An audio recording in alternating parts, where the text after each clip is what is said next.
Welcome to another segment of Beyond the Grassy Knoll. And our guest today is somebody who has been a bit of a correspondent, more or less, for a little bit of time, I guess probably over a year.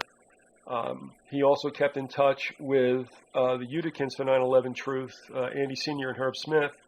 And so we all kind of exchanged emails and got a pulse kind of what was happening in each's venue. And his name is Jeffrey Long. He is involved with the DC 9/11 Truth Movement and also with a publication called the Rock Creek Press, which we'll talk about as well. But Jeffrey, listen, thanks for coming on. Glad that you were, willing to talk about, what you saw on your watch. Well, I do appreciate that. Thanks for getting me on here. Well, let's do this. Okay. As encyclopedically as you can, in terms of being supposedly objective. Can you tell us about the origin of the DC 9/11 group, when that happened, who were the driving principles in it, etc.? What I can do, I can do a part of that because I got into the group about 3 years ago. 1 October, so just a little bit over 3 years ago. And when I got there, when I heard about it, maybe it's almost 4 years now. I heard about the group through a listserv somewhere, and had moved up here recently for a job up to DC, and was looking for somebody to actually talk to about this kind of stuff. And when I found the group, when I first got there, I'd gone to about 4 meetings in a row. They'd hold one once a week, and I was just getting my feet wet, seeing what was going on, just sitting in the background watching. And what I sort of learned was that the group had started maybe a year and a half before that. Just a couple people. People involved: Matt Sullivan, Dave Schlesinger, a friend of mine, Joe, just a couple other people. But it just kind of started up, seemed like organically, for a need for the people that were getting into 9/11's research around the DC area. So I got into it maybe a year and a half, 2 years into what they were doing. And at that point, there were probably about, looks like 20, 25 people that were going to the meetings. And one thing that I've noticed after being in it for so long and working with a group is that between 20 and 30 people is where the numbers stay. It's never really grown. It's always stayed around that same amount.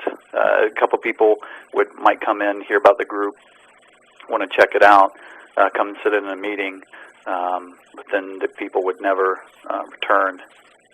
Do you think you ever had any unwanted visitors, so to speak? Oh, well, yeah, definitely. I mean, that part is just too easy. I mean, it'd be one thing if you were doing a 9/11 group out in Iowa and getting a couple of Fed trolls coming out to watch over, infiltrate your group for the most part. But here, it's probably as easy as, one Fed asking another, if he wants to go grab a beer after work. He's like, no, actually, I got to go downtown and infiltrate the DC group, see what it is that they're doing. Can you tell them by their, we know they all have government issued clothes for their job. It's usually, the blue blazer and the gray slacks. Do they have any kind of, and I'm saying this tongue in cheekly, but do they have any kind of government issue casual clothes? Can you pick them out by their Izod shirts or what? That would be the easiest part. But it just seems like it's definitely more the personality, the stories that they build, the way that they act. I mean, when you start getting into this stuff and you start really researching back into the Martin Luther King days, the COINTELPRO programs and the stuff that they're doing, you see some of the same things going on. And I mean, one thing from the outset when I joined the group was to let them know that I've got an old intelligence background from way back during the Cold War. Did that for 6 years. And I was working for all the creeps because it was like a joint intelligence center overseas. And the stuff that I saw that was going on at that time, once I got out, I was happy to be away. They tried to keep me in, but I mean, I was working for all the jackasses, and I just didn't like the stuff that was going on. Seeing it from behind the scenes and being involved in some of these Mockingbird programs and what we were going after against the Soviet Union at the time. So well, once I was done with that, I was just happy. When you use the terminology, they wanted to keep me in. Did they do that by way of sweetening the deal, or by kind of wrenching your arm behind your back?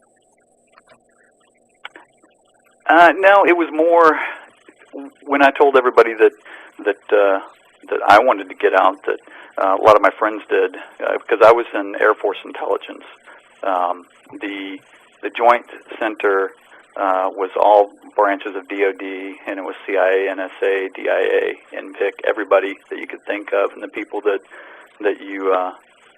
don't really have acronyms, and they just thought it was absurd that anybody would do anything like that and want to leave it all behind. All I wanted was my GI Bill, the money for school. That was the whole reason why I went in. And I went in as a graphic designer, went to their design school and some intelligence stuff out in Denver, and that's all I wanted to do. And then they kind of sucked me up into an intelligence role and told me that I was going to be working in Germany and to not get comfortable with what I was doing there at that school when I first got into the Air Force. That school meaning out in Denver? What's that? When you were saying to get not too comfortable with that school, is that the one that was out in Denver? Yeah, okay. Yeah. They, even up through basic training, they kept pulling me out of all the classes that I was in, and they kept sticking me into these rooms with a couple other handful of people that I never got to talk to. But they were always giving us these battery of tests, all these psychological tests, and all I wanted to do, being an artist with my background, wanted to do graphic design, was just do that for the Air Force. I wanted to stay on at the school in Denver. My idea was that I would do my whole term, wind up teaching at the school, because I'd already looked into that, and get out from that point and just move on. But with all the tests that they kept throwing onto me to do, I could see how they were trying to manipulate me into a certain area to see if I would, at least from what I could gain from the test, that if I would be willing to do certain different things in different programs in the Air Force. And so I was purposely manipulating as best I could these tests so that I'm like, well, no, I don't want to do that. I'm afraid of heights. I'm afraid of weapons. Whatever it seemed to be pointing to, I was like, no, I would just fail as best I could, and did that for several weeks. And once I finished basic training, got sent to Denver. That's the point where everybody's getting their orders for their schools, and a few of us, they said, don't get comfortable. You've already got orders for your next duty station. And that's when they told me that time for me to start filling out my paperwork for a background investigation by the FBI, because I was going to be filling an intelligence slot doing graphic design over in Europe for this Joint Intelligence Center. Okay, so how did that work out? Did you just do a 4-year hitch and leave? I did 6 years. 6 years. And that was through the end of I did all that through the end of the Cold War. And once the Soviet Union supposedly fell, of course, the more that we look back in history and see what really went on with that, we see that there was a lot more at play there, and there was just more of more of a control issue and a fake banker war, just a way for them to create opposition and for the military-industrial complex to make a ton of money. So I helped get the intelligence unit closed down and moved over to England at that time, and we closed down the unit that was there in Germany and kind of give it back to the Germans at that time. And because the end of that part of the Cold War, part of what we were doing, we were flying spy missions every day through the Berlin corridors at the time for almost 50 years, and that part of the program had closed up at the end as well. So it was literally just a handful of people left to close everything up and hand over the keys to the Germans at the time. So I had told them that, I didn't want to test I was an NCO, and I did not want to test for staff sergeant. And they just thought it was absurd, and they were trying to keep me in. And I just said, no, I just want to go back to the States, go to school, and do what I really want to do. So there was a lot of pressure that way. And the same thing with them telling me that how important my clearance was, and for the kind of work that I did, that I could easily transfer into one of the private sector areas or one of the Fed sectors. And I was like, no thanks. I've seen a little bit too much, and just I don't really approve. That was the point that I moved on. So what brought you to D.C. obviously was another employment opportunity, wasn't it? Yeah, out of Florida, and that was 2005. So I came up here for a creative director's position in the Northern Virginia area, just over the bridge from D.C. And I've been here ever since, even though I've worked at a couple different places.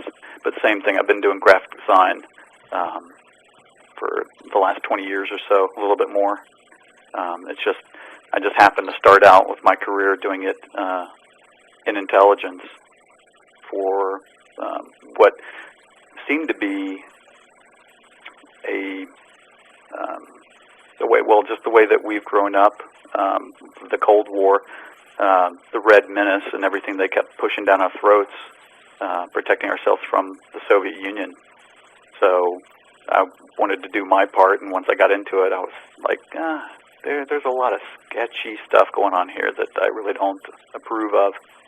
Because I would sit there in the mornings in the secure skiff reading message traffic, and instead of reading the paper in the morning, I would just read what all the agents reporting in were doing in their operations around that theater, the European theater, Russia, Middle East, Africa, and I would get the unadulterated content, and that was exciting to read at the time, especially for somebody so young coming out of the orange groves in Florida, to be reading all this message traffic. And that's when I started seeing some of these operations being reported in New York Times or Washington Post, different publications, a couple months down the road, and I'm like, oh, okay, that's how they're trying to explain this thing that went on. I'm like, there's just no way. That's where I could first see the components of all the manipulation when it came to the Mockingbird components, and then some of the propaganda that I was designing to go back behind the Iron Curtain at that time during my stint over there. So that's when I just didn't put any faith into the media whatsoever. I could see that that it was being manipulated. I can't remember what it was being called for what we were doing. They weren't calling it Mockingbird, but that's when I just kind of turned around and said, I don't want to be a part of this kind of stuff anymore. So I mean, that kind of dovetails into questioning everything about 9/11, and eventually getting into working on the Rock Creek Free Press, the paper that we put out that goes across the the nation. So the most of it we put out here in the different metro boxes around D.C. and there are subscriptions that people sign up for and get the paper to disseminate that kind of news. So I don't mind. I like focusing my attention on that end of it and working on a real newspaper that's just kind of sticking it to the regular media, and especially watching how they're folding up tents left and right. That is, if I remember, that's a broadsheet, isn't it? I mean, it's a pretty substantial newspaper. Yeah. Oh, it would be much larger than the 8 pages that we put out, but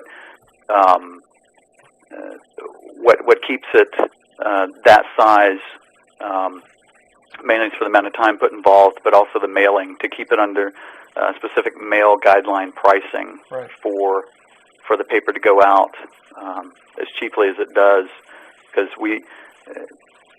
the paper is specifically funded just through subscriptions. People spend $20 a year, and they'll get it mailed to them. Okay. And through those donations, it's what kind of helps pay for the paper. Okay. Matt Sullivan, who created it, put some of it out of pocket into the paper itself. And if it goes any larger than the 8 pages, then there's a huge spike in the price for it. So it just, since we don't accept any advertisers with any kind of funding, everything is just pretty much out of pocket and through subscriptions. All right, how many issues do you endeavor to put out a year? I mean, are you looking at 50 to 52, or?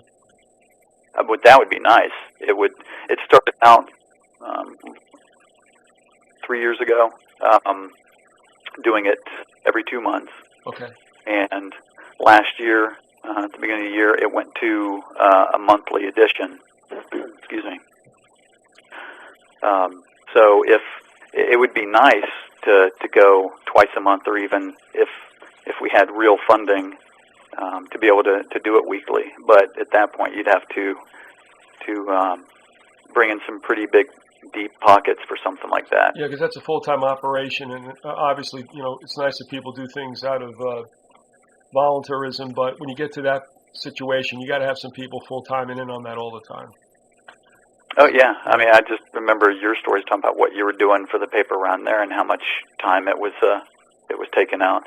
And here, between some of the group activities and then doing the stuff with the creek, that's just like a full-time process, especially for something that's not bringing in an income and people aren't being paid for it.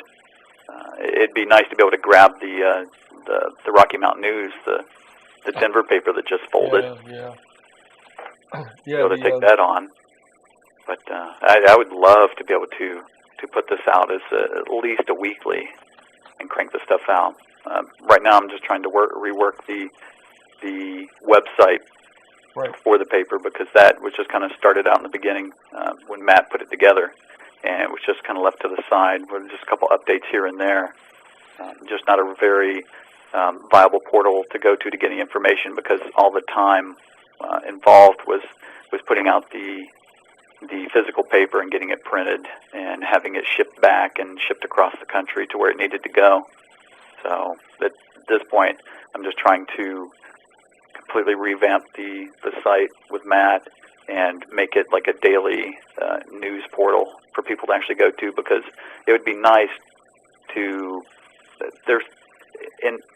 from the point of getting one paper out and a month later getting the next paper out to the masses, there's so much that goes on in between, and getting some of those news items into the paper, by the time you send it off to the printer and get it back, so much has changed.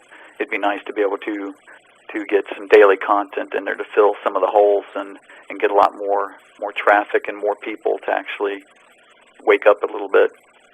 And of course, it's a paper that covers so many topics. It's just not all 9/11 at all. It just kind of covers the broad spectrum of what all the creeps are doing with all the health aspects, how they're kind of attacking us personally, whether it's vaccines or water fluoridation. I mean, you name it. First of all, let me ask you at this point, because we'll come back and revisit the Rock Creek Press. Right. What is the URL? Is it rockcreekpress.com? What is it? It's rockcreekfreepress.com. Okay. All right. People can go check that out. And I want to also say, you just reminded me, too, that there is a part of you anyway that is kind of a watchdog with regard to allopathic medicine, and I'm glad you mentioned that. And I want to get into the DC 9/11 Truth Movement. But before we go there, I just want to ask you a take on this because, I'll just ask because I think I'll know the response. Did you see or hear or watch the news when it came out with the conclusion about 3 weeks ago that vaccinations have nothing to do with autism?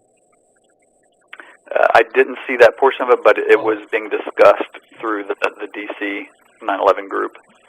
So I saw through the discussion what was going on with it and the absurdity behind it. Oh, my!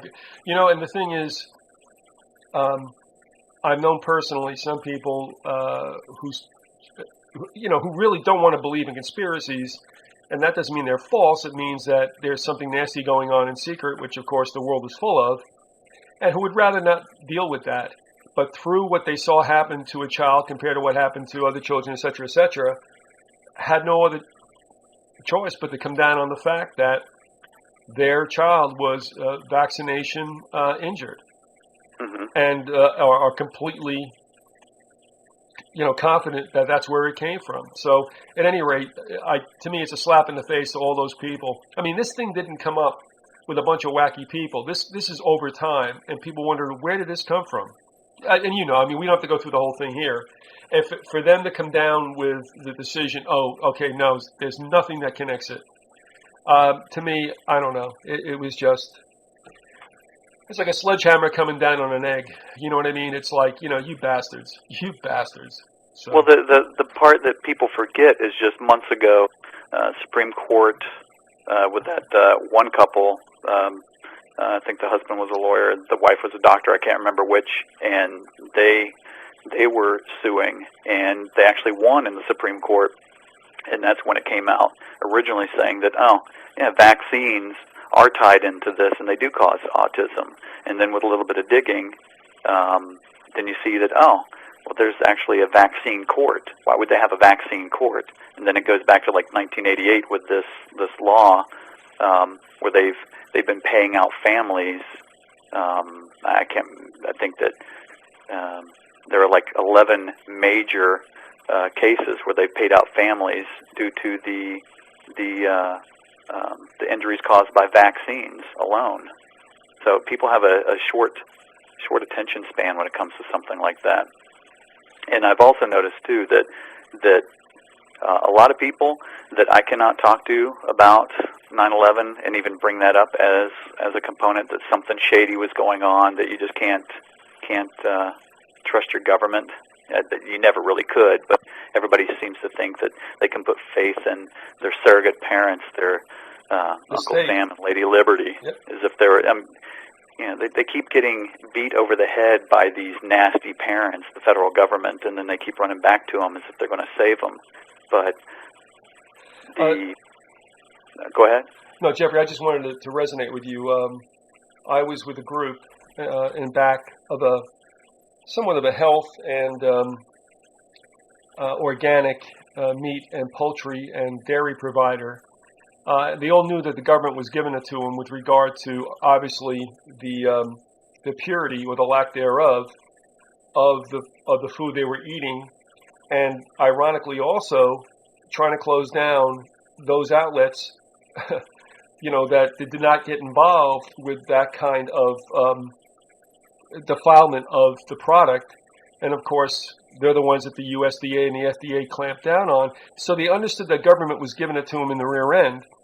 But then when you suggest to them that same government, by the way, is also giving it to you in the rear end about 9/11, a lot of other things, man, they turned on me like I was a raw piece of beef in a coyote, huddle.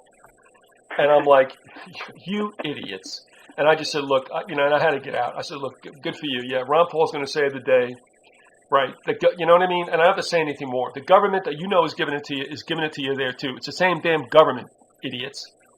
Well, it's the same corrupt system that everybody keeps thinking that they're going to get into the corrupt system and change it for the better. It's bad from the get-go. It's just not going to happen. And I don't mean to trivialize it. And I got to put this on a website. I've been holding it back. A listener sent it to me, and I'm sorry. It's sardonic and it's sarcastic, and but it's the truth. And that is from the movie Spinal Tap, a photo of them turning up the volume to 11. Yeah, right. Because they don't get it, you jerks. But it's 11. It doesn't matter. It's the U.S. It doesn't matter. It's all the same thing.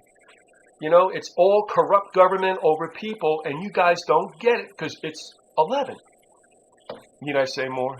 Yeah. Well, I see the 9/11 as being the televised 2-hour movie of the week.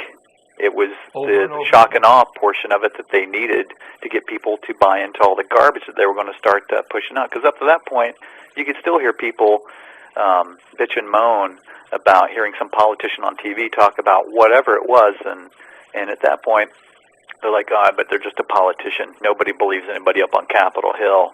To after that day, everybody just falling in the line because they were so scared at what happened, and they just don't see it as a component of a much larger picture plan, whatever you want to call it. I mean, it was just a huge televised black op that got everybody to fall into line to tell this creepy story. That with what we're talking about there about the health issues, like I was saying before, that one of my best friends that I used to work with in intelligence back when we were very young, and great friendship for 20 years, traveled the world, running around, and the health aspects, the DVDs I give him of those, talking about vaccines and some of these other things, he gets.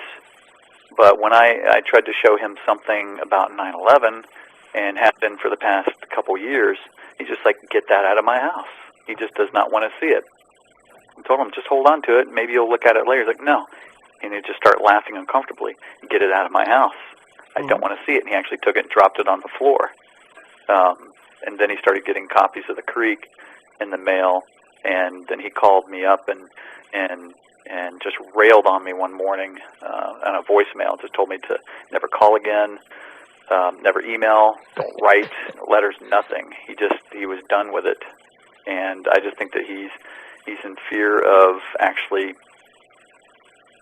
dealing with what actually happened, and that he knows in the back of his mind that it's true because he's a very bright guy, works for an Ivy League school, and he's just afraid of, he just brought 2 new family members. He's got 2 young kids, brought them into the world. He's working for one of these creepy Ivy League schools, and I can only imagine. I don't have any kids. I'm not married, but at this point, there's just no way I could bring anybody into this world knowing what's going on, and the more that I get into all this stuff, I just, for the most part, when I can't get some people outside of that friend of mine to look at anything about 9/11, I show them. I've been going this whole route over the past year and a half of pushing the disease industry and exactly what it is, just another financial grab, and what they're doing. It's like some sort of slow eugenics program, and they get that. Because they've been dealing with this health stuff for the longest time. Oh yeah. And once they realize how bad, how deep it goes, then some of these people will actually start buying off onto some of the 9/11 issues. They're like, oh wow, okay, now I finally get it. I can see. They see the same model, the same playbook in play in the health industry, the disease industry, the U.S. education industry, you name it, and it goes right back to the same things. A lot of times you see the same board member CEOs that are part of all of those other components, whether it's health industry, insurance, financial, that sit on the boards of ABC and Boeing and the other things, and it just it all ties together. I just think that what you were saying before and what we're talking about, with looking more at the 9/11 movement and the direction that it's going, I think that it's pretty much stalled. There is, we're 7 years into it, 8 years into it now. Kind of jumped the shark, and I think that they did a great job of getting a lot of this stuff to implode. I think it was originally created from the outset. I think it was a completely controlled movement when you start seeing certain players involved in the way that these certain people were acting, how they build up their street cred, get propelled pretty quickly up to the tops of the ranks of this movement, and then just do something to get that component of it to implode or get you derailed off to the side into a corner to bicker back and forth about something that doesn't really matter without looking at the larger picture. And it's, to me, the more that I look at everything on the outside of it now, having looked at, because I've been looking at 9/11 stuff, getting into it heavily since about 2003, and I started to have an oh shit moment as it was actually happening today, watching them replay the towers coming down. I had a friend visiting from Germany, and I brought her into the kitchen. I'm like, come here, look at this, as they keep doing it. It's like, look, it looks like about every 10 floors in these windows from this angle, you can see these bright flashes going off. I'm like, this building's coming down. It's being imploded from the inside to make sure this thing comes down. And from that point up until about 2003, I completely forgot about it because they kept replaying the same stuff over and over again. And I forgot about it. I didn't realize that until later, that I'd even seen something like that. But I just remember Bush going into the elections, running up on all his stump speeches, talking about this coming recession. That's all he kept talking about. I just remember that. He gets placed into his dictatorship, and we're going into this recession. Then we have this 9/11 black op, and the next thing you know, we come out of the recession because now all this federal money is just flowing everywhere through the military-industrial complex, creating jobs, the security apparatus that were going on. It just seemed like it was a way to keep the U.S. economy going for just a little bit longer while they could bleed it just a little bit more. Well, that now that we're at the end of it, it's like that was one of their last-ditch attempts, and now they're just kind of run dry on everything that they're doing. And now that the economy is just completely tanking, and it looks like we're going into like a really nasty depression soon, that they probably don't have enough time to actually pull off another 9/11 style event, because it just seemed like it was a slow release, like a steam valve, that it was going to come out eventually. Mm-hmm. That there were inside components. It was a false flag operation, the whole thing. But now that we're so screwed in this economy and with what's going on, that once they finally say it on the air that it was an inside job, or however you want to say it, it's not going to matter anymore, because people are going to be standing in bread lines, trying to get something, trying to find food. There's not going to be any work, so they're really not going to care at that point. So it just kind of seems like it worked to their advantage. Yeah, and of course, as we move away, the time does have its effect of really dampening most people's,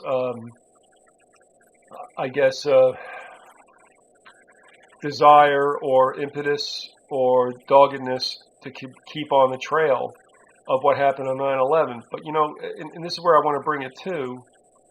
One of the things that I objected to, just personally, when they started talking about 9/11 groups, calling it an inside job, my feeling was that means it's like a Bush thing. And I'm thinking to myself, people, it's not a Bush thing.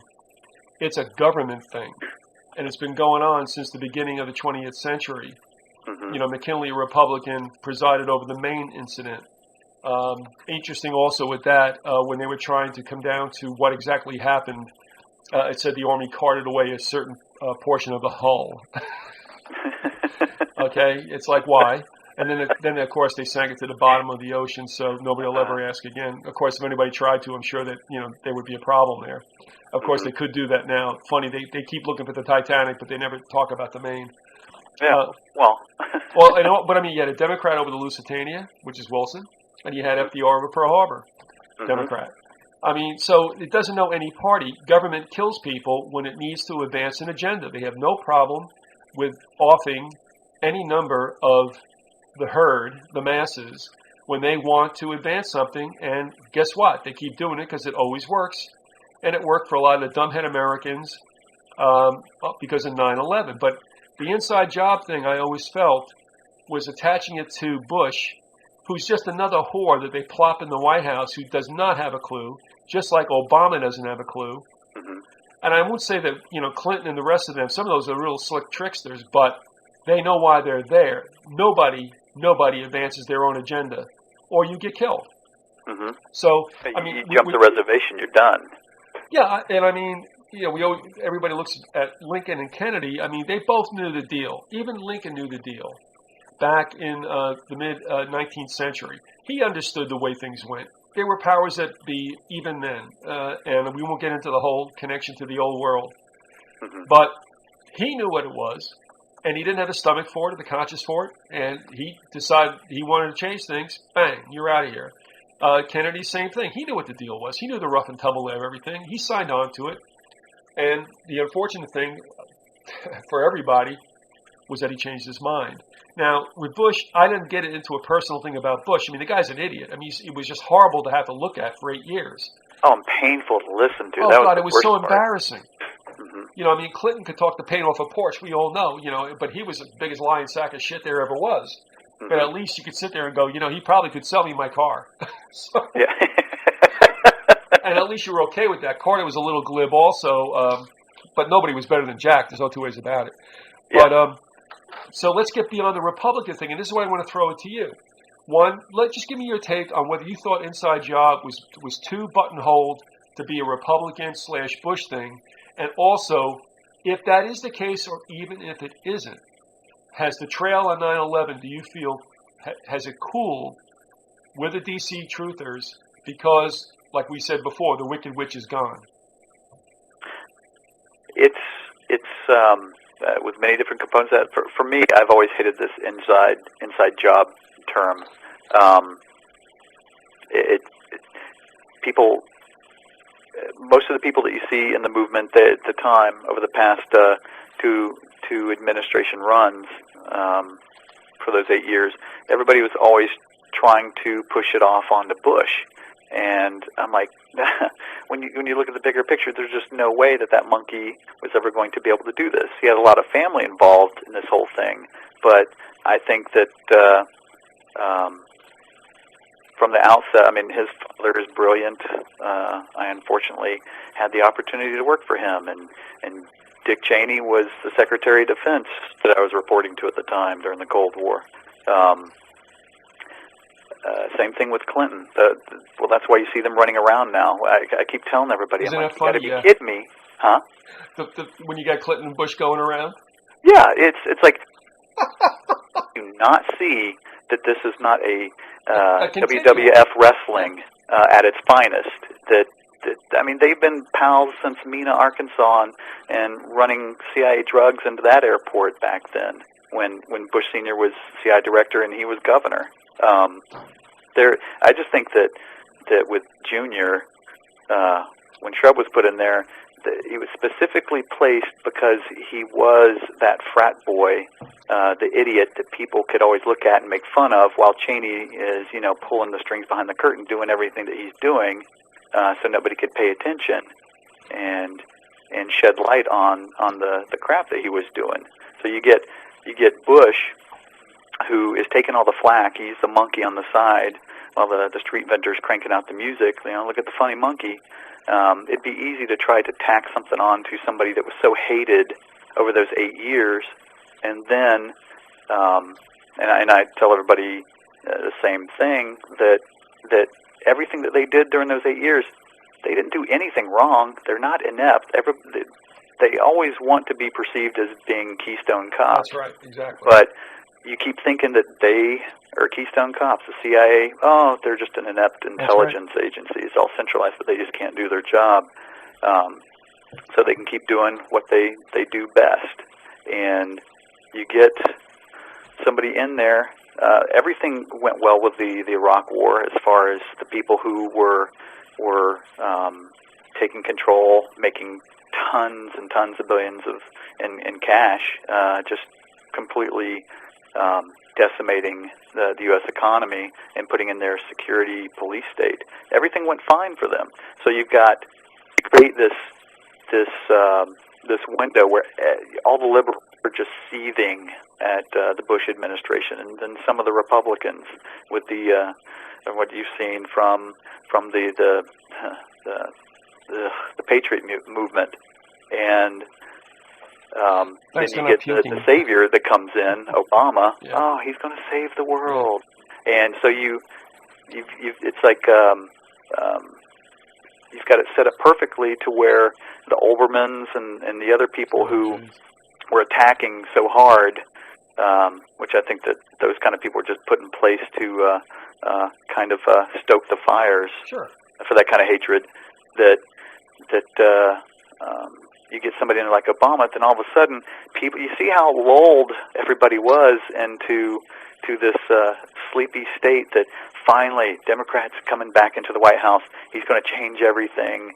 All the liberals are going to calm down and think that they've got their savior, and God forbid should you bring up anything about 9/11 and some of the other problems that were going on, then they turn and look at you as if you're some sort of pariah, like how dare you? We've got the good person in now. I would also suggest, because this is all scripted, at least in my mind, I think we're agreed on that you might find that Obama, playing the role that he's been given, might be playing the role of a Jimmy Carter, in which both are fresh breaths of air that are brought into D.C. because of what is perceived as Republican cronyism and corruption and such. But you may see him exit after 4 years, and I'll tell you, if there's anybody on the horizon, it's going to be Jeb. Mm-hmm. I mean, do I care? I don't care which pharaoh sits in the Oval Office, but I'm laughing because everybody's getting all pumped up. But it could be his role to play Falstaff after in a year or two and be dismissed in ignominy out of D.C. And then guess who comes back? The Bushes with Jeb. Yeah. Well, it's a constant good cop, bad cop scenario that they keep playing. Yep. That's all that it is. So, you get everybody pissed off and angry at one, and then the other guy comes in, and he's going to smooth things over. But they're still working for the same organization for the same goals. It's just, who hasn't? I'm just amazed that when you see something like this faux presidency thing with 9/11 and on all these other operations and black ops, that if you're still watching TV and you've ever watched an episode of Law and Order, I mean, they lay it out for you, how to do an investigation and how to come to the proper conclusions. It's like people figure out when they're watching TV, but as soon as they pull back from the boob tube, they don't apply it to real life. No, they don't. They don't. That's absolutely correct. I know. And what I want to do is we could. Mm-hmm. I mean, let's get into the thick of it.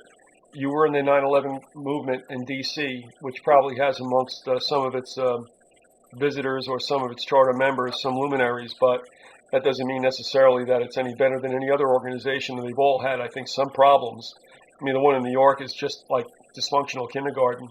And then we also had that strange situation up in Albany where one guy recanted it was bizarre. And of course, Andy Sr. and Herb Smith watched all that and were like, holy mackerel, But so, I mean, what is going on? What's your assessment of what's taking place and what you experienced in the time you were there and what you came away with?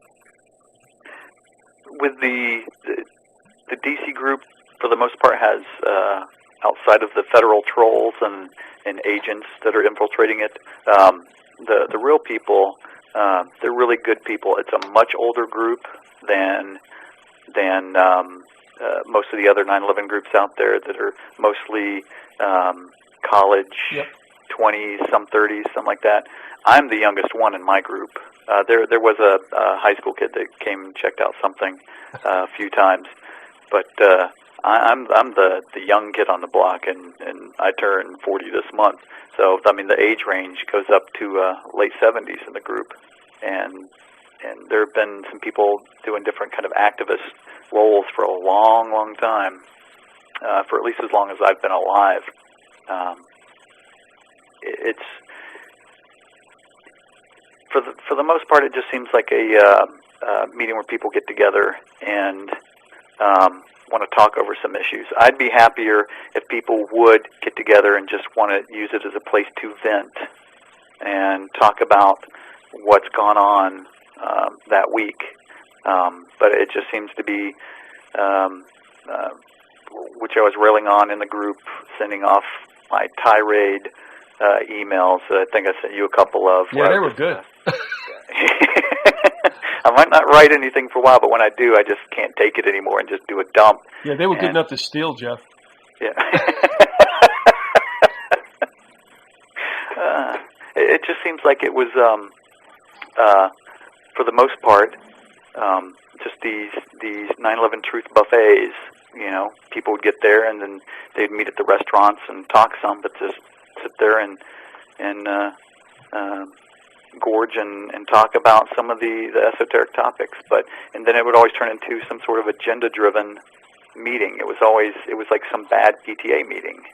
And what I kept saying was that with the style that it was set up for getting because these people were friends of mine, some people that, a couple I just don't care about, but for these events, some of these events that we're trying to put on, they were just time hogs, and we do some of the same events every year, and there's no reason why it would take 4 months to set up something to go to a county fair and put up a table and do a tabling event to get some information out to where we pay the fee and get in and push our own propaganda.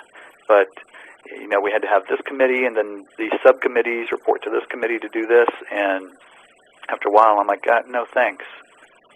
People ask me, well, do you want to help out with this committee here? I'm like, no, not at all. It should be, we should be able to take care of something like this through email, calling people. It's very easy to do. And I just got so fed up with that portion of it once Matt Sullivan, who pretty much chairs the group, and I can see that he's fighting it most of the time because he's trying to get people together to do something that is always drawn out, that people just drag out for too long. He found this other outlet. He thought about doing podcasts for a while, but there are a lot of great shows out there like what you put together that people are so good in that respect that there's, you know, why recreate something like that. So he decided to start putting together the paper, and once that started coming out, that's where I decided to start focusing my attention. Do you feel much rather pull away from the actual group dynamics of it and spend all my time focusing on the Rock Creek Free Press and getting that out and helping with the graphics and editing and there's a really good component of the group that I like dealing with in the DC group that focus a lot of their time now on the Rock Creek Free Press instead. So it's slowed down quite a bit, and we actually focus half our meetings now on bringing in articles for it, editing the paper, and when it comes in, we'll actually have folding and labeling meetings to where we get the stuff ready to go out by mail and get it distributed around the DC metro area to all of our news boxes. So maybe it's because it is an older component, but one of the things I said in that email that you saw was that if we're going to do something like this, stop having these meetings in these dark rooms in these restaurants where, for the younger component around D.C., they can't afford to go to these restaurants and eat. And when they do show up, it doesn't seem like anything's going on other than this PTA-style meeting agenda. Why don't we, when the weather's good, sit at, DuPont Circle or whatever, at these outside pubs and have all of our propaganda with us, our signs, the papers, and sit there, have a good time, a happy hour, but talk about all this stuff. Yeah. And most of the people in the group balked at it. There's just no way. If it was summertime, it was too hot to do it. If it was winter, oh, it's too cold. So a few friends of mine and I would get together, and that's what we would do. We would just go sit at these places and talk about it openly in public, and that's how we could engage people in a much easier, friendly way. And people could hear us talking about it in public to the point of like, oh wow, I guess it is okay. And we would hear a few people come over, or they would hear it and come over and want to discuss what's going on. And you could just have a nice dialogue going back and forth. I mean, that's how we got that John Judge intervention interview from Kramer's that one night that you might have listened to. Do you want to explain what happened there? John Judge, he's a preeminent supposed researcher of the D.C. area. His claim to fame is JFK research. He runs the COPA events, the Citizens on Political Assassination. So he does a meeting every year in Dallas for Kennedy, I think Atlanta, L.A., for the different assassinations. And apart from that background, somehow he got into working with the families for 9/11 from the outset and getting on Cynthia McKinney's staff and running that component of it. So he came, I can't remember if he asked or if was invited, but he came to one of the Truth Buffet meetings that we had at one of the restaurants and was going to present a way of creating some sort of Open Records Act, kind of like what he did for the Kennedys, the Kennedy Assassination Records Act. And he just seems to be one of these kind of time wasters that will bog you down in these programs of going up on Capitol Hill and trying to get these record acts, which just take like 40 years. But he also believes that a 757 impacted the Pentagon. Well, that was the biggest component of what bugged my friend Lynn and Aaron and I the most. That for somebody who's a preeminent DC researcher, he states pretty much for his view that he says he's a 9/11 researcher, but he believes the official story completely, except for the NORAD stand down. That's his only problem with it. And he thinks that, like you said, a 757 crashed into the Pentagon. Well, that's a big problem. And what I point people to most of the time is years back when Dave McGowan was just tearing apart John Judge's theory behind that. John Judge has supposedly one of his best friends, a COPA member, somebody who helped, I guess,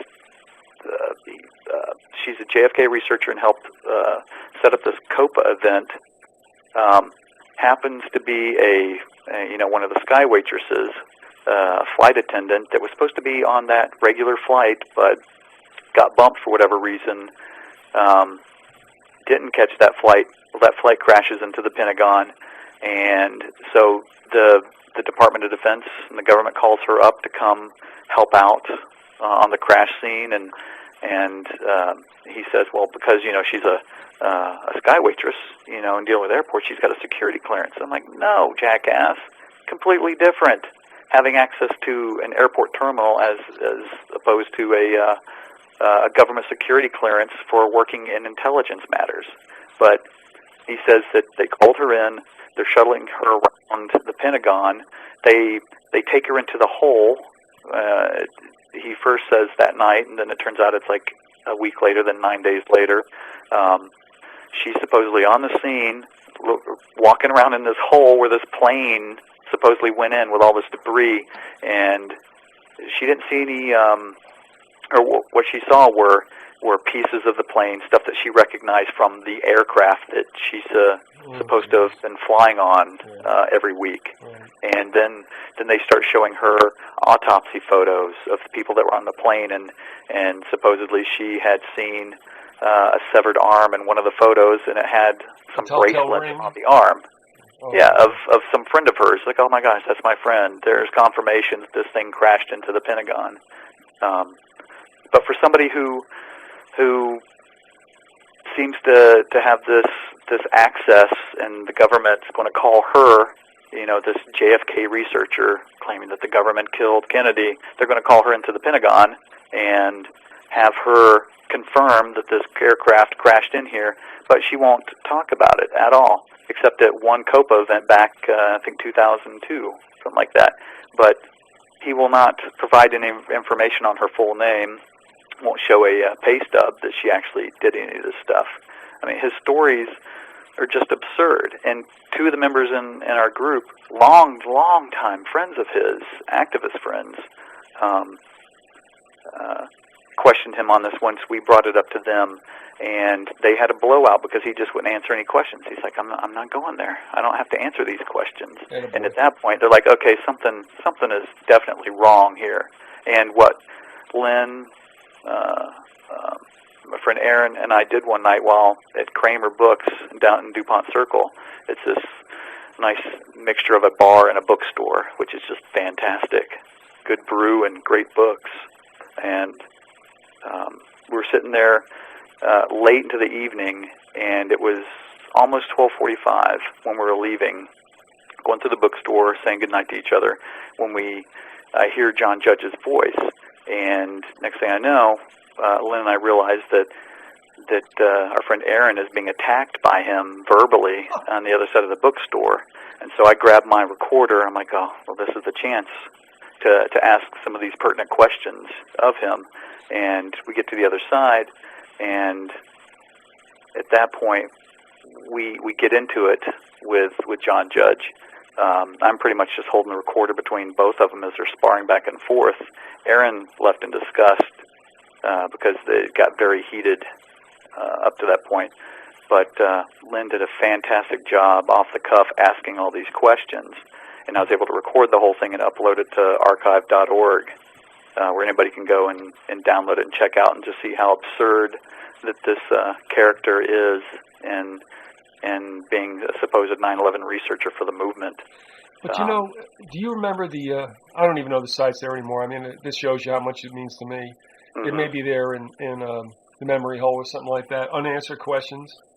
Mm-hmm. And I mean, some of the principles that got involved in that, to me, are the biggest quislings, I think, around. And I'm sorry to say it, but I mean, Judge is one of them. Kyle Hentz, I mean, I don't know. I mean, Catherine Austin Fitz, I don't know. They jumped to the front. They started taking control of this, and I don't know really where it went. But I mean, to even talk about the fact that a 700 series Boeing hit the Pentagon, I mean, is ludicrous. I mean, we're not going to go into this whole thing, but I mean, I still sit and I think about the Emperor's New Clothes. Mm-hmm. You've got two planes that disappeared upon impact, which has never happened ever in aviation history. Don't even tell me about, this, that, or the other thing. I mean, the Everglades they talk about when that plane went down here, and it's like, come on. I mean, there was plenty of stuff around. I mean, the Everglades are murky, and it hides a lot of things, but they didn't bring sharpshooters in there because there weren't any bodies floating around, and the Gators weren't interested. You know what I mean?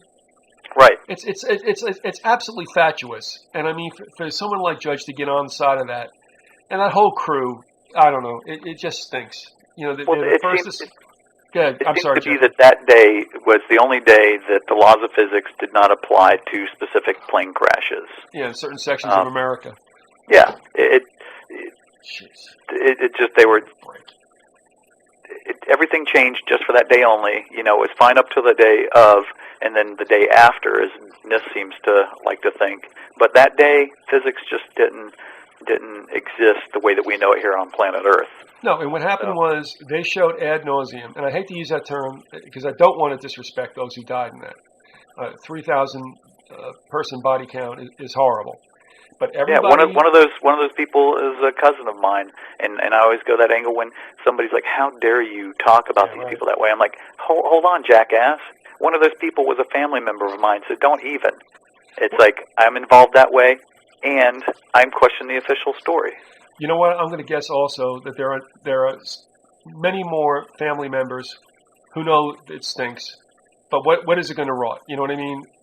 But, you know, to me, if it were one of mine, in fact, you know, I had a former neighbor in Jersey who didn't come back, and another one across the street who was in security, who got transferred to Harts Mountain or Richfield Park and escaped that. But the thing is, no, I want to know what happened. Don't tell me about I'm disrespecting anybody because I'm saying, you know what you tell me stinks. So, no, it's not a matter of disrespect at all. So, I mean, they play that card all the time, and that's bullshit. Yeah. Excuse my French. There's just certain protocols involved when anything like this happens, and I'm sorry, they didn't follow any of it, so I have questions. You know, when a plane crashes, NTSB is supposed to take care of it, not the FBI. There are just certain protocols that are set in stone, that it just happens that way. It was, I mean, I worked on plane crashes, part of what I did when I was in the Air Force, always investigating Air Force aircraft, pilot crashes. And of course, the generals are always trying to, like, well, you need to make sure that it does this and it says this kind of thing. And if you're going to design this part of the component, it needs to look like this because it has to look like pilot error so that the family can't sue the manufacturer of the F-16. I mean, that stuff was just going on all the time. It was, it's just endemic of the whole system. I mean, I remember telling you that before. I think that they yanked me off Pan Am 103 as I was supposed to get on that for some mandatory vacation that I was supposed to take back to the States, me and another guy that I worked with, and heading to the airport in Frankfurt. They're like, "Oh, here, give us those tickets. We got you a different flight. You're not taking that one." And I'm like, "Well, everybody at home is expecting me to come in on this flight, so instead of Frankfurt, London, New York, down to Orlando, now I've got a direct flight to Florida." And I couldn't call anybody and tell anybody because we were literally leaving, and it was just so odd.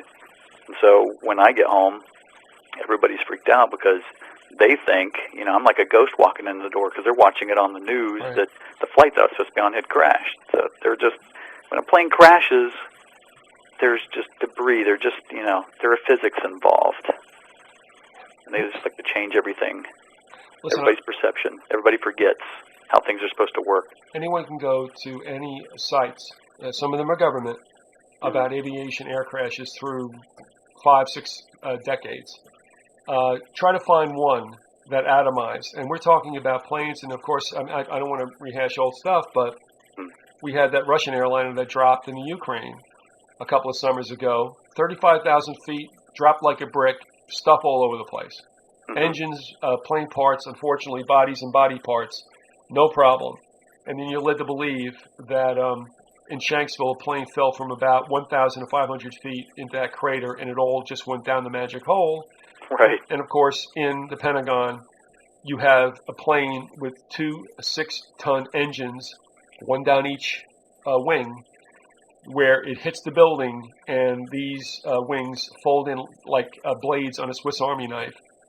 And the engines don't drop outside, nothing happens. I mean, it's absolutely insane. And of course, afterwards, and you know this too, Jeffrey, I mean, they come out and they mocked up a bunch of, beauty shots.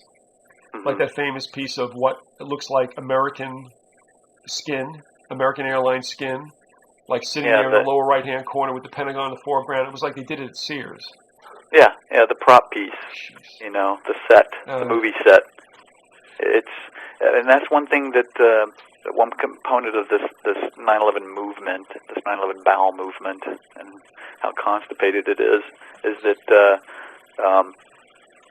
just how they do, especially here in D.C. I mean, you've got this left-right camp. It's the Democrats and Republicans. You see it in the bars and every place. Same thing with like the Pentagon. Don't go there. Don't look at that information because it's just a honeypot. And then you've got this left-right component, whether they're like, oh, no, it was a plane crash there. No, there wasn't a plane that crashed there. Oh, no. And then they just keep going back and forth, talking about missiles and the other things. And then you get somebody like Craig Ranke and Aldo with CIT That's right. who get on, they come out from L.A., and they grab cameras and microphones and start knocking on doors. They're doing real investigative work and put together some great documentaries and all these eyewitnesses who say, well, actually, no, the plane didn't, we saw a plane, but what we saw doesn't conform to the government story. And then the whole left-right camp, all of a sudden, they get together and turn and start fighting these guys, just going, no, you guys are crackpots. It just, you just see that it's a fake fight. It's like the mafia. You've got all these competing families who have no problem shooting each other, controlling their space, New Jersey, New York, wherever. But when push comes to shove, when they're being attacked from the outside, then they join forces and turn on you. And it, just with all these different areas, same thing with the Shanksville, with the towers. There's always this left-right component. You can't have a third party in there with any kind of other information. It's just because you're a crackpot, and then that's what brings out the trolls. And you can, it's so heavy on 9/11 Blogger. Talk about a dead site. That is nothing but controlled by these either feds or these blog armies, these boiler room blog armies. I think I sent you an image of one corporation that was advertising that no matter what side of the argument you're on, they will argue it for you in the blogosphere. You give them the information, and then they'll just go trolling through the net on all these sites and just attack people and create this kind of dissent and whatever it is that they have to do. As long as you pay them, they will sit there and fight your fight for you through the internet. See, that's the sick part, is that somebody's going to profit off that. That's where it gets sick. Yeah. That they're going to profit off this kind of situation. And we're talking with Jeffrey Long, and he, I guess, is still somewhat a member of the DC 9/11 Truth Movement. He also was involved with the Rock Creek Free Press, which is a positive note in all this. But, I don't know how you feel about this. I'm just going to bring it up to you. If you don't want to touch it, that's fine. But I wondered also if that group has suffered from the visitation of certain luminaries who I think are also full of dung. You want to pick up on that?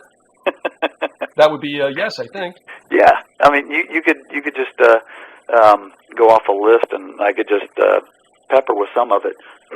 Excuse me. But we should tell the folks, Jeffrey, that you and I did have a summit meeting on one sultry summer afternoon on dirt roads with long neck Coronas between our legs in my pickup truck. With a nice Florida setting sun. That was awesome, wasn't it? Sandy roads. Oh yeah, that was a good time. And I did that just to give you some I guess, mental respite.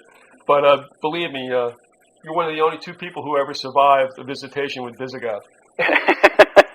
Well, actually one, because the other one, Terry from Rochester, I've not heard from again. When you had that one bad experience in the cabin. That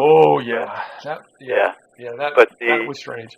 Yeah. But good old Terry is out of Rochester, and he came down too, and we got famous down here in Elena Lakes, and I've not heard from him again. So I was glad that when you got back and everything was okay. Mm-hmm. All right, enough of that. More stories later. Go ahead. Yeah.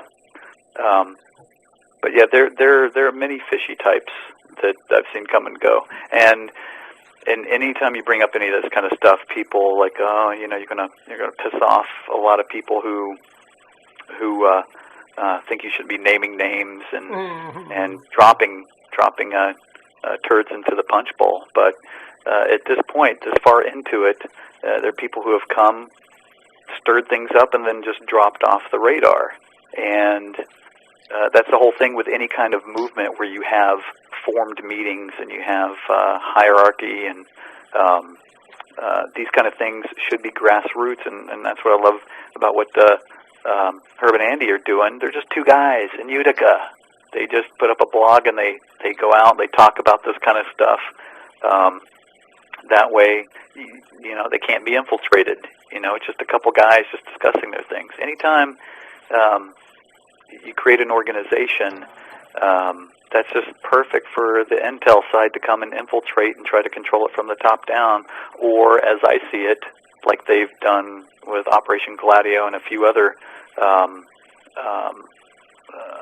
components, or what I think they did with Al-Qaeda, you start it from the get-go. You create the terrorist organization from the top down. That way, everything that you bring in, it's a total control mechanism. So there are no surprises, and you can control the release of information. Exactly. But there's several people. I mean, you could name off a couple, and I could just give you. Well, I'm some going to, because the two stories. I don't know if I'll take the first. I don't know if you had such an experience with him, but he went up and just got everything all roiled up in New York. And I think he's a phony, mainly because he spent a number of years writing books that whacked Daddy Bush and Son Bush. And then, of course, like just out of the gate, started whacking Obama. And it's like, well, what really is your purpose? I mean, so what's the solution, Webster? Well, dealing with Webster is like with like any professor that you'd have in any class. It's like no matter what you could say, it doesn't matter. They're right about everything. And I've had dinner with them a couple times through the group.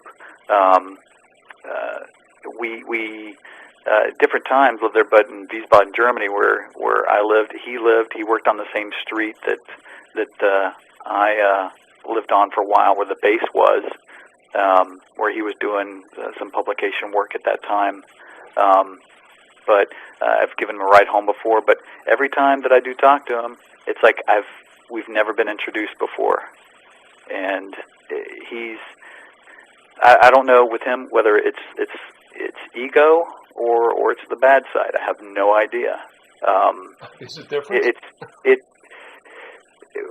With some of these people, their ego is just so thrown out there in the forefront that they're either acting like an agent, or they're just a big jackass with a huge ego. And either way, the purpose is served for the other side. Do you think he ever divorced himself from LaRouche? Really? I think it would be kind of hard to do. I mean, that's one thing my father said when he was reading one of those books. And once he got through the LaRouche component, he's just like, oh, God, I don't know if I can read anything about this guy now after seeing that. Mm-hmm. And people could say the same thing about me, having done work for CIA, NSA, and all those other jackasses. That at least I always joke about it in the group that I'm the one outed spook, and I'm like, hey, I'll show you my resume. Here it is. You can go look at the information. And but of the course, thing some about of our Tarpley, though, is, I mean, you spend this time whacking two presidents. That's fine, okay. And then, of course, Obama comes around, and he's not even been elected yet, and he came out with something there. And Andy Sr. had an exchange with one of his publicists, and really what it comes down to is the guy's trying to make money. So, I mean, if all presidents suck, what does that tell you? But, of course, that isn't part of the paradigm. And the other thing I'll say, and I'll say this, and it's not Jeffrey that's saying this, and that is, to me, the LaRouchian group is nothing more than a backdoor to world government, because if they're so concerned about the United States, I find it strange that they have, global chapters, and there's some interesting stories about what happens in Europe also. And I tell you, I had dealings with Anton Chaikin, I'll say it, and Jeff Greenberg, and I think they suck. They're nasty people, and I think they suck. So anyway. Mm-hmm. So yeah, the only positive side I see, and only even know if it's like a limited hangout, is that 2 years back, maybe a year and a half back now, where he was outing a bunch of probable trolls at the time that definitely seemed like paid agents or cubicle blog armies working under one assumed name. And then all of a sudden, that's when the hate was sort of turned toward us in the group, and then these same groups are the same people on the blogs that attack the Rock Creek Free Press now for not being a specific 9/11 only newspaper that we talk about all these other components. So it's pretty glaring at this point that there are so many of those paid agents out there that you just don't know either way. So it's either agent or huge ego. I could say the same thing about Jones. He's just got Alex Jones, such a sketchy background. He's kind of untouched. I mean, he puts out a lot of information out there, got a lot of people to open up and look at a lot of stuff going on. Excuse me. But again, it's like ego or agent. It's once you get that high up and you're being funded, you don't know where the money's coming from. But either way, you have the same effect of helping out the wrong side at certain points. Well, I think the point is that yes, some money and support has been definitely injected there because, and again, I don't mean to go through this territory, but real quickly, I stopped listening to GCN. There was no RBN at the time because really bad network. The really bad network and the garbage can network. But I mean, he just got to be. Listen, I owe him a debt because he got me thinking. But there came a time when I'm like, something's not right here. But still, it's all right. I just thought he was very rude, and I got sick of him just stomping over guests he was supposed to interview. Like, Alex, I'm listening not to hear you, but them. In fact, Matthew Tartaglia, who was a U.S. Search and Rescue member, whom Alex had on, stepped all over that guy so badly, and I wanted to hear what he had to say, that I actually, hunted him down and got him on just to say, look, just tell me what you couldn't say on Jones's show. But, what happened also is after I left listening to them in 2004, all of a sudden Jones, who knows that government is corrupt to the bone and cannot be redeemed, all of a sudden gets behind Ron Paul, and I'm like, what is this about? Mm-hmm. And then I realized, no, man, something's up here. Something's up here. And I hate to tell people this, but you know what? I don't know what to tell you. You have to make up your own minds. But if you believe this, then understand that you're in deep sneakers and you better find a way around it. And that is, government is corrupt no matter what administration's in there. It's been a joke. They've been playing a dog and pony show for us forever. And if you don't get it now, you never will. And if you want to sit there and believe that somehow, some way, the cavalry comes down and saves you at the last minute, good for you. Ain't going to happen. No. Also, I just want to mention one other thing. I'm sorry, Jeffrey, I don't want to step on you, but let me get this in real quick. Okay.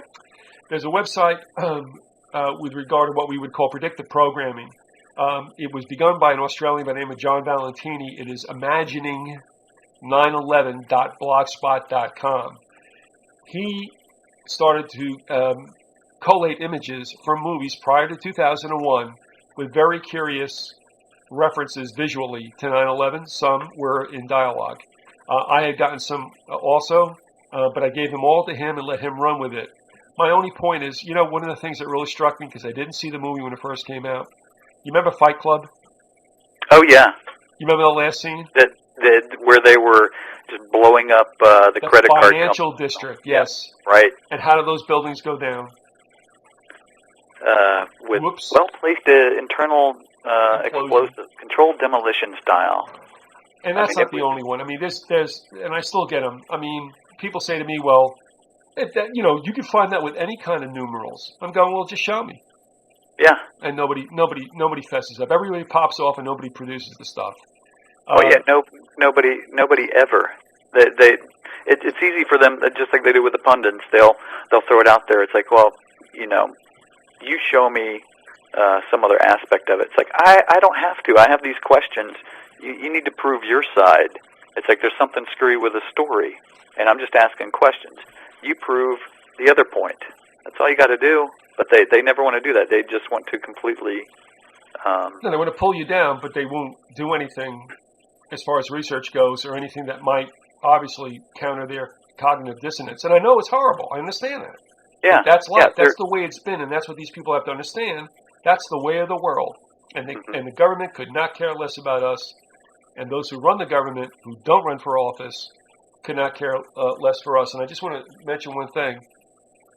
There was a book that was sent to me by somebody who's done some work on 9/11, John Gannon, who is now out of California. He sent me the book City in the Sky, The Rise and Fall of the World Trade Center. I'll read this later on, as I have also some text from, if you might remember, some PBS broadcast, The Center of the World and Why the Towers Fell. Mm-hmm. if you really want to go and whack somebody upside the head for what happened on 9/11, go find the Rockefellers. Really, they put them up and they took them down. Yeah, well, you look at it when people talk about, oh, well, you talking about some conspiracy where some people got together and they created this out of a boardroom. Like, well, yeah, that's where these people sit, and they always sit in boardrooms, and that's where they do their daily business, and usually in secret. But it's a confluence of interests across the board. You don't have to have every component of it, everybody sitting in some grand boardroom talking about what they're going to do on 9/11. But you have all of these vested interests that people, it's just like the mafia. It's just, everybody just wants a little piece. Everybody's like, oh, well, I could help out with this component of it because, I'll get this. Having those towers come down serves so many purposes that the shock and awe for everybody on TV, blaming it on the fake boogeyman, bringing down those elephants in the middle of Manhattan, which were so outdated, where nobody was even renting space in it, really. It was practically empty. I mean, it was just, they were dinosaurs. And so they're just making the money off of it through the financial scam, through all the insurance, AIG and everybody else. There are just so many different components where any sociopath that's a part of those groups, the CFR and everybody else, that they just start talking about it and like, oh, wow, I could do this component of it and make this part of it. And then at the same time, nobody's going to turn on each other. I mean, this whole thing that you'd have to have so many people involved to pull something off like this.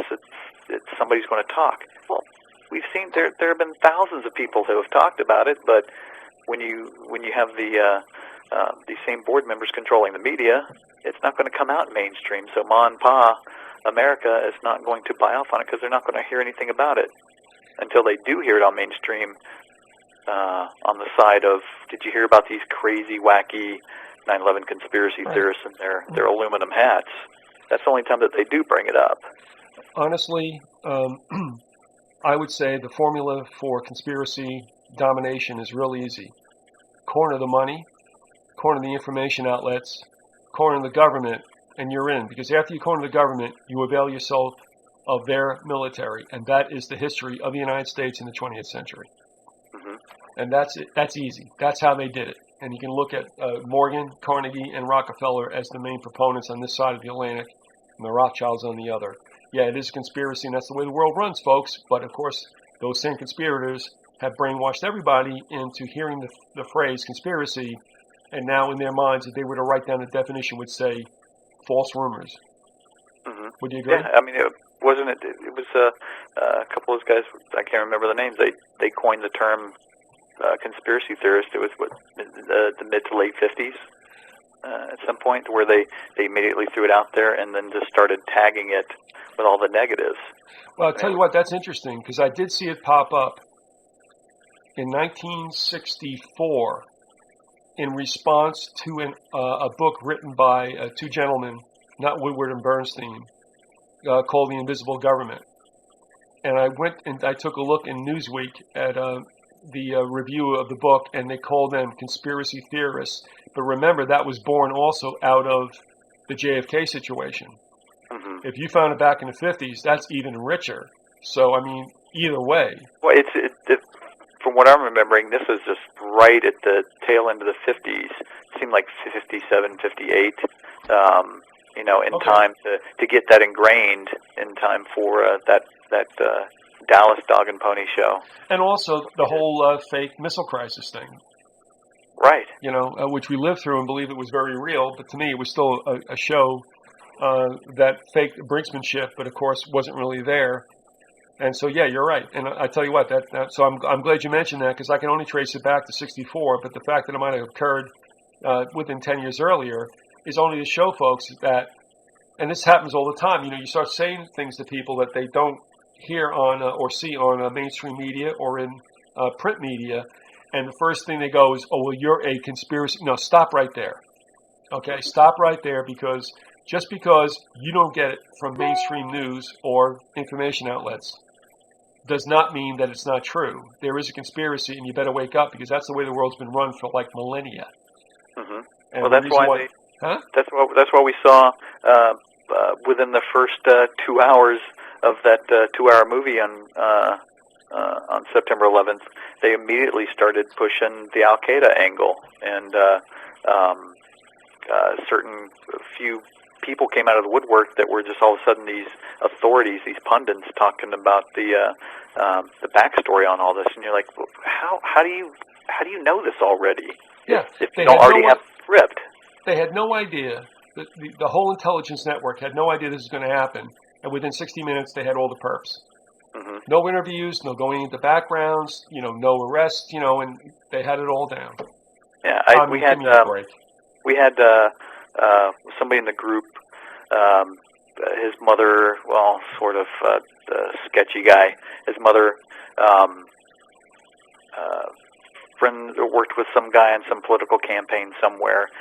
Who this guy turns out to be at this point, chief of staff for Obama in his office up on Capitol Hill, and I think he had just been tapped to be one of the Democratic forerunners on that side through that whole show.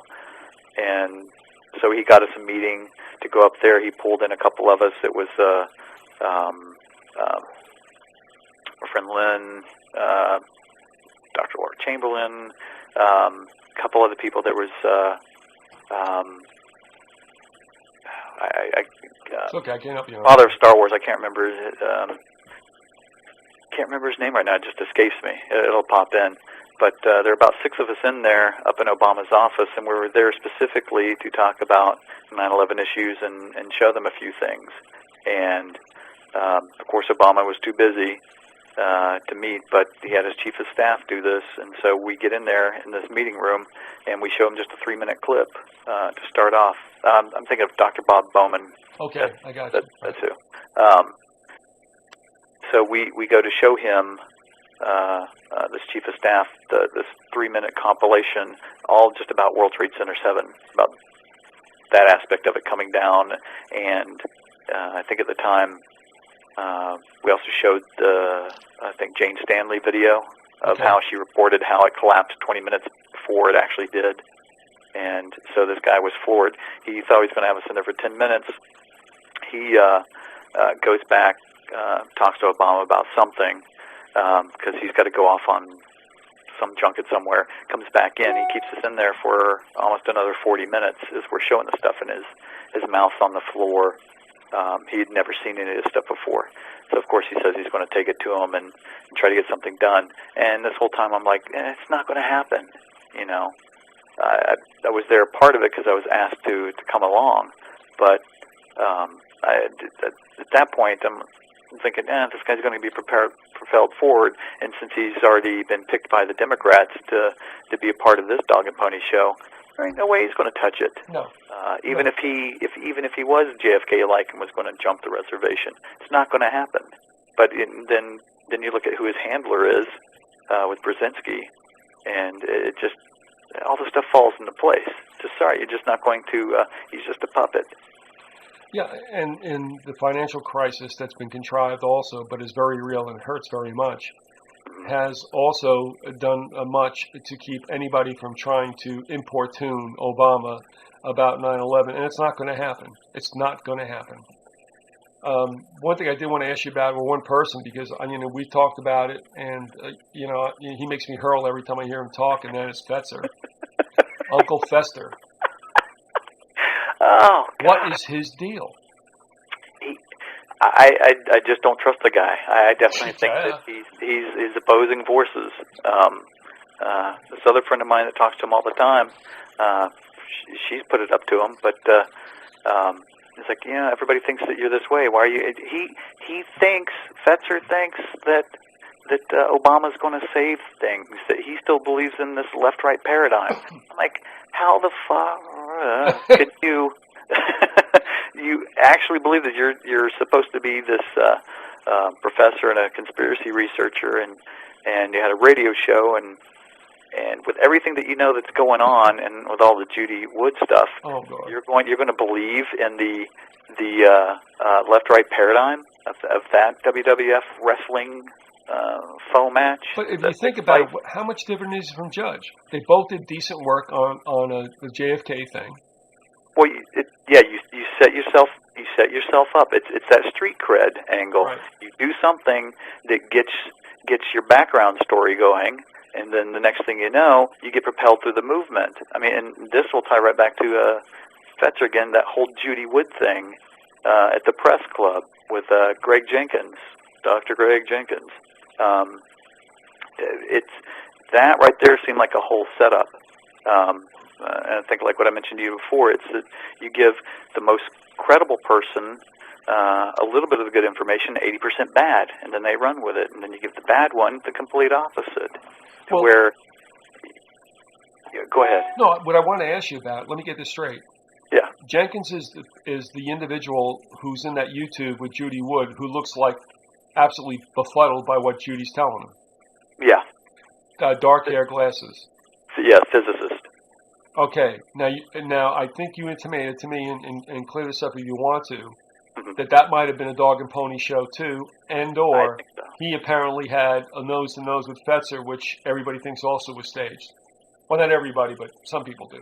Well, the few of us that were standing around, because Fetzer had just done this presentation in the press club, and with Judy Wood there, and with his slide show that he talked about all of her stuff, but he didn't let her get up and speak. That was a plus. Yeah.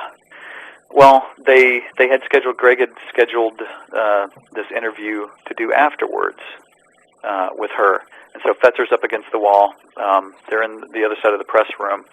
There's about 10 of us in this room from the group watching. And I didn't know that this component was going on, but I'm like, oh, okay, sure. I'll go watch this part. And as it starts going in, it's completely different than the feeling you get. It's bad enough watching the video. It's just kind of painful to watch. It is.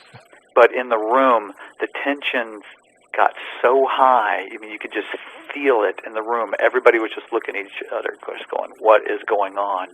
I just don't get this." After that part of the interview was over, and unfortunately the cameras had stopped rolling, with the girl who was filming it started packing everything up. Fetzer comes over and immediately gets into Greg's face, and they just start having a huge argument, or they're screaming and spitting on each other. And Greg at one point gets up, they're pointing at each other, bumping chests, like some sort of like stupid high school fight. And at one point, Greg smirks, and then Fetzer smirks, and they almost start cracking up, but then they gain their composure. And my friend Lynn and a couple other people over there, they're like, everybody's just like, "Wait, did you just see that? What the hell was that?" And then they get back into this fight, and so we're trying to figure out, okay, why were they about to crack up? That just seemed very odd. And they continued it. They supposedly had, we had somebody come over to break up this fight to keep them apart from each other. But then it carried over into the hall out front, and then later down into the main part of that lobby, they got into it again. And at that point, a few of us were like, this seems really staged. There's just something very bizarre going on. And at that point, I just started to have a lot of questions because, again, with the whole Greg Jenkins thing, it just fits that model of street cred, build yourself up, and then implode somehow. And I'm sure that plenty of people in the group are just going to get pissed at me about this one. But he's just one of the people that it's extremely fishy. Very fishy, that I just don't trust. What would have been the benefit of those two having a fake brouhaha? Would that have been to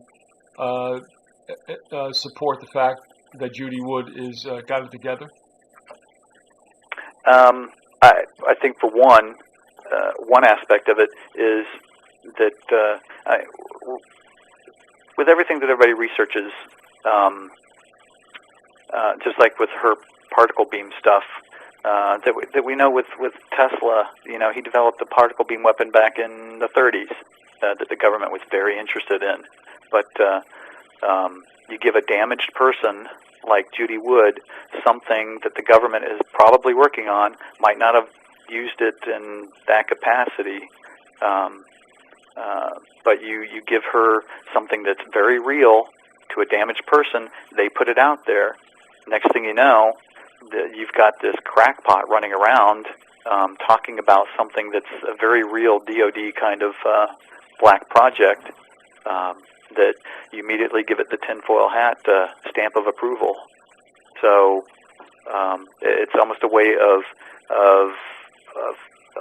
telling people, don't look at anything outside of controlled demolition or anything else that fits this left-right fight that's going on all over the place in these 9/11 movements with their research. You can only look at two different things.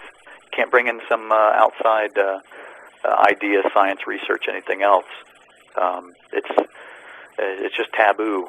So I think that was set up to make any kind of outside theorizing out of what the official 9/11 movement deems appropriate to talk about. I don't think that personally particle beams, space platforms were involved in something like that. I don't think you would need it to bring down those kind of towers for what we saw. But yeah, the technology exists, but we're not going to be able to talk about it, and we're certainly not going to be able to prove any of it. So you just kind of make somebody look very bad to where you can't go back and even question it because it's always going to be tagged as, oh, that Judy Wood thing. So you just kind of kill it right from the get-go. So you have somebody who's a supposed preeminent research physicist attacking her absurd theories, and then you have her handler, Fetzer, doing the whole good cop, bad cop kind of thing again, the same scenario. So you just kind of get it to implode right from the get-go. Well, I'll tell you what, he was late to the show. He came in, I don't know how many years after, 2001, because I had interviewed him about Kennedy a couple of times, and the last time it was about Wellstone. Uh-huh. My memory may not be correct, but I think at that time he thought that 19 Arab hijackers were involved. He made a comment about it. I don't remember. That's what strikes me. I may be wrong, but so I mention it because I think I'm right, but I have to go back and take a look. But still in all, he comes late to the show, and as I've said, he jumps to the head of the food line. And I'm like, well, so why am I listening to this guy? Because he's a professor emeritus at Minnesota Duluth. So what? Right. So right. what? And then he gets involved with Bowman in this ridiculous, effete, snobbish 9/11 Scholars for Truth with their Illuminous Torch logo. Great. And then he blows that thing up between him and what's-his-face, Jones. And I said Bowman. I don't think it was Bowman. It was Kevin what's-his-face? Ryan.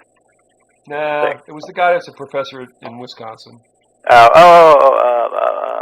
Kevin Barrett. Yeah, Barrett. And I'm like, okay. And if you look at Barrett's side, he's all into one world religion and all this stuff. So it's like, where are you going with this? So, so Fetzer came in like a dervish, blew everything up as far as I can see with the scholars and this whole thing. And like, what good did you do? And, it's just that, yeah, you're right.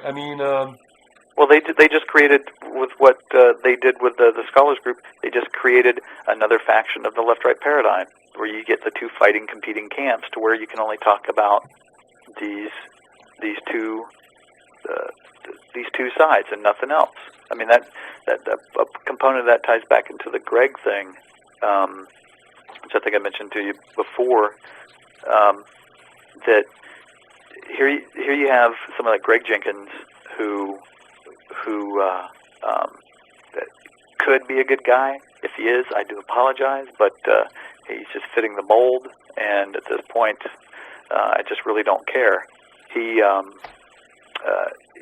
when I first started going to the D.C. meetings, he pulled me aside, wanted to know my background, just starts talking about his components, his background in physics, and starting to pull me into some busy work. He did the same thing with a group of the people with some of his research paperwork. It's like, here, I want to give this stuff to you guys so you can help me vet this information, and then they get all their names attached to the document, and so he publishes it. So if anything does go south about any of that kind of research, then there are all these people who are tagged as being a component of something very negative. So one thing that I noticed for his background, he's supposed to be a physicist from University of Maryland. At the time, he was just doing a stay-at-home dad thing.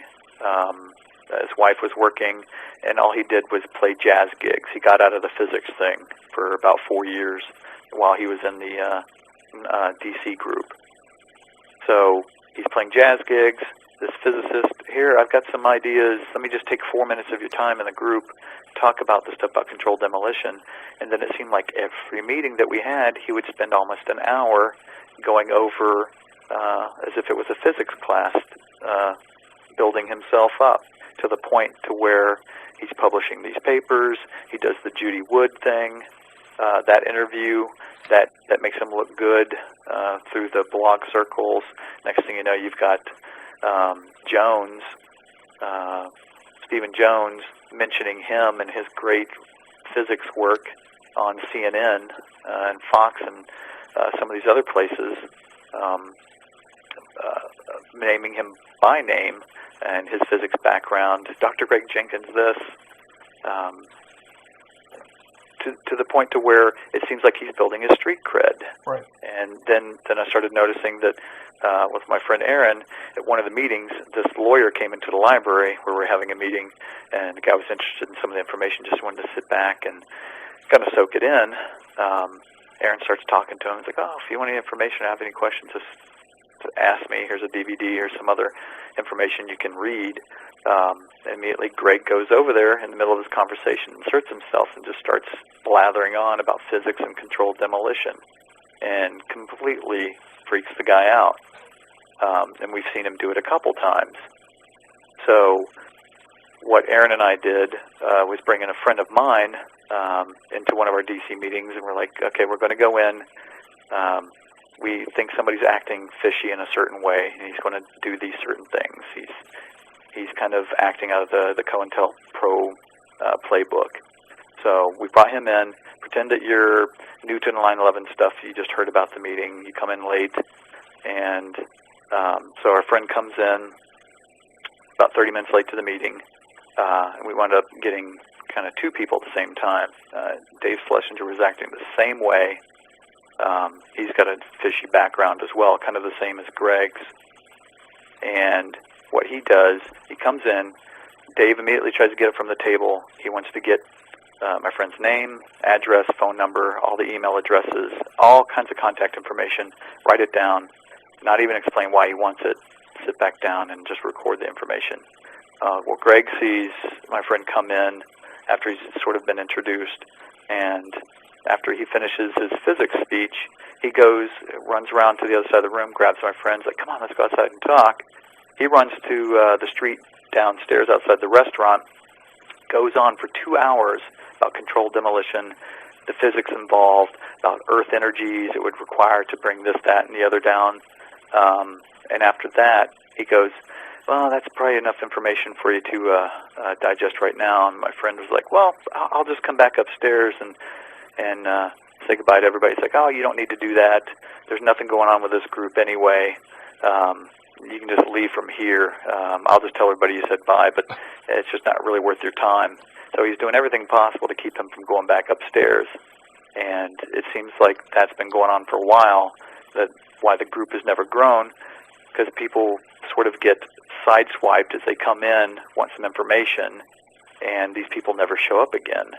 And so that's why we did this with our friend, and so Greg did exactly what we thought he was going to do.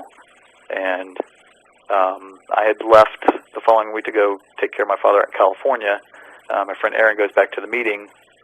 He's like, I just want everybody to know what went on last week. It was a little bit underhanded, but we just kind of had to do this and just kind of laid it out to the group. Greg, you did exactly what you thought we were going to do. We brought in this guy. He's a friend of ours. We brought him in sort of as a plant, which some people could see as being negative and shady, but we brought him in because you're acting shady, and so it's somebody else. And we just wanted to see if you're going to do exactly what we thought you were going to do, and you did. And you scared this guy off. You held him outside the group and went through the whole thing. And when Greg heard this, he just, Aaron said that he just kind of put his hand in his face, started rubbing it really hard, rubbing his hair, pushed his hands through his hair, and it seemed like after that point, I think it was a couple weeks after that, he just stopped coming to the group meetings. Oh, the meeting prior to that, which kind of led us into that, I got to at least mention that one part. After all this physics and research background that he was pushing through the group, publishing these papers through scholars and being mentioned on CNN, he tells the group at one of his last hurrahs explaining this stuff that he actually thinks that the buildings came down, as the government said, it was a gravitational collapse. There was enough energy involved for the building to pretty much completely vaporize. Because of the impact of a 700 series Boeing. Right. That whatever caused the building to start collapsing, there was enough gravitation for the computers, the floors, the concrete, everything to completely explode, be thrown out 600 feet, and the whole thing. And that point, everybody in the group just started standing up like, what the hell are you talking about? You got to be kidding that this was a gravitational collapse. Yep.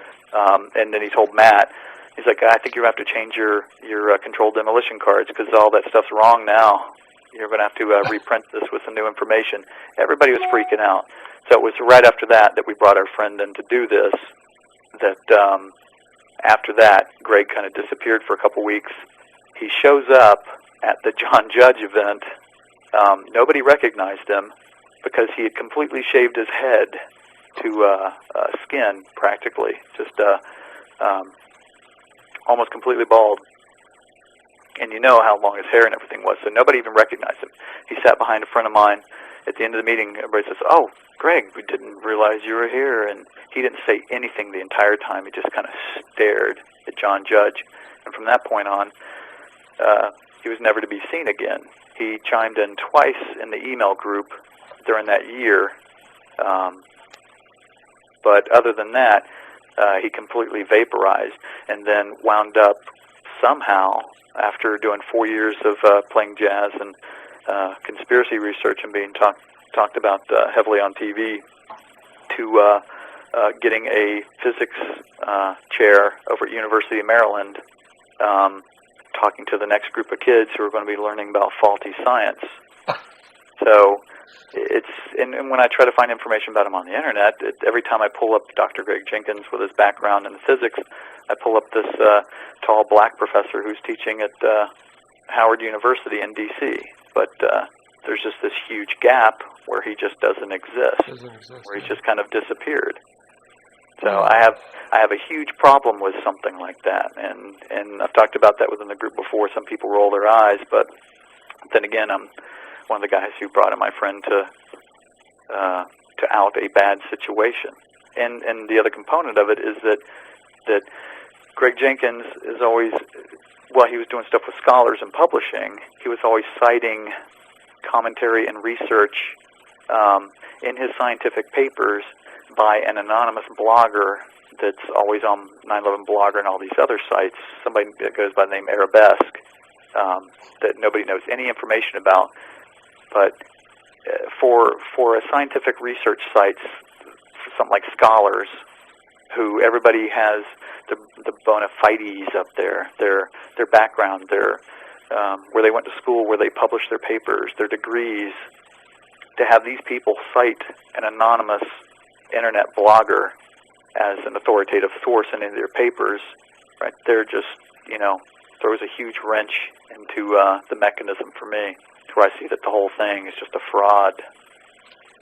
All right, now on a positive note, And no, hey, look, it had to be said. It had to be said. But you're telling me now that you feel your best bet as far as channeling your energies with regard to all that's happened is with the Rock Creek Free Press. Definitely. It's I think it's a great paper. It's Matt's baby. I've written an article or two for it.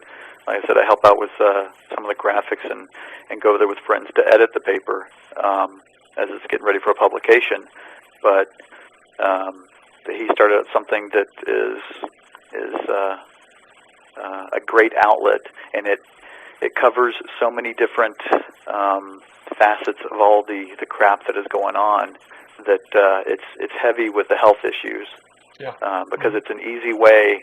It might only have one or two 9/11 components in there, but when you get people to shake their head and go, yeah, see what the FDA is doing here, and Rumsfeld's doing with aspartame over here, or the vaccines. Once they get that aha moment that the government's screwing with them about their personal health, I think bringing down a couple towers is the easy part to get over. It's when they're injecting you with poisons, killing you off slowly to the point that you will live long enough to be able to have your bank account sucked dry for big pharma, but not long enough to where you reach Social Security age to tap into that component. Then Sure. they just then they've got you. And I know that every once in a while there'll be articles in there, the stuff that I'm just I'm not a fan of. One article was put in there, even though it was some good information. It was by somebody who I think is a known troll in the 9/11 movement. But again, some of these people will still put out good information because they're building up their street cred. So the article is good. I just don't trust some of the people behind some of those things. It's just there's plenty in there for everybody across the board, but you're not going to be able to make everybody happy all the time. It's just not going to work out that way. It's just not going to happen. Also, I'll just mention something too. The Fed's got another thing cooked up just to, for our well-being. And like Cool Hand Luke said, why don't you stop being so good to me? Take a look at HR 875. HR 875. Go to thomas.loc.gov, pop that in, and the Fed's going to expand their purview just to make sure we're not getting poisoned by truck farmers and fruit stands. So, that's a short version. But check that out by all means, because it's like I said, with the FDA, that's like one of the leading killers in America. Yeah, please check out those guys by all means. And of course, with this Death Administration. Huh? The Food and Death Administration. Yeah, and the Centers for D's creation, so. Mm-hmm. All right. Again, we've been speaking with Jeffrey Long, and he is with the Rock Creek Free Press. He's had a turn with the DC 9/11 Truthers, which probably will end as soon as this goes up. And you'll have a bullseye on your back, bro. Oh, yeah. But the one thing I want to ask you is, have you ever had a beer at the Hawk and Dove? I have. Okay. Nice, wonderful, seedy little place. That's why I called it home. I left the Hoover Building before I went to Union Station. I went to the Hawk and Dove. Oh yeah, and it's still around too. Imagine that. Hey, listen, thanks a lot for being with us. And if you have any more, any parting comment, by all means, I don't want to cut you off, but you got the last word. Yeah, not much to say. It's just I really feel good about what we're doing, putting out the Rock Creek Free Press. Anybody can subscribe to it. It's a free paper. We just ask that if you find it in your heart and in your wallet in this recession, to maybe donate $20 for the subscription. It helps cover the cost of postage, and that's it, because everything else comes out of pocket for printing out this paper, because we don't take any advertisers to fund this and actually muddy the waters, and there isn't really room for the amount of content that's put through the paper. And this is it was a great idea by Matt putting it out, and it's just kind of taken a life of its own. So I like spending my time with it. And like you said, I'm sure I've ruffled many a feather in the DC group, specifically Greg Jenkins. But we'll see if an email pops in from him through there, or if I get a personal email. We'll see, since all this stuff is kind of monitored anyway. But I just don't think that, like with what Andy and Herb are doing, they're doing it right. It's when you don't have a huge group with board meetings, you actually get things done, and you can talk about topics that are on the fringe, even for groups talking about known conspiracies. There's still too many control mechanisms and personalities involved that everybody's afraid of stepping on somebody's toes. But for everything that's going on, as bad as everything's getting, I'm just not really worried about that anymore. Yeah. The information's just too important, and if anybody's bothered by it, they can just grab me at the next meeting and When you're next. what's going on. But they've gotten plenty of my rants and emails, so they know exactly where I'm coming from. All right. Well, listen, if all else fails, you know where you can find me.